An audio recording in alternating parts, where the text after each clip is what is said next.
Hi, today in front of me Nokia G22 and I'll show you the face unlock test on this device.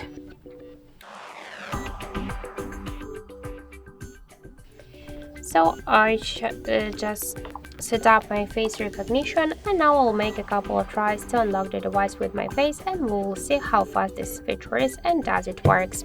So let's start. 1, 2, 3, 4, 5. So as we can see, the face unlock works here fast and correct and we just unlock the device successfully without any problems. I just suggest you to try this unlock method, but don't forget that the face unlock is less secure than the passcodes or PIN code unlock methods. So that's it, thank you for watching, and if you find this video helpful, leave thumbs up and subscribe our channel.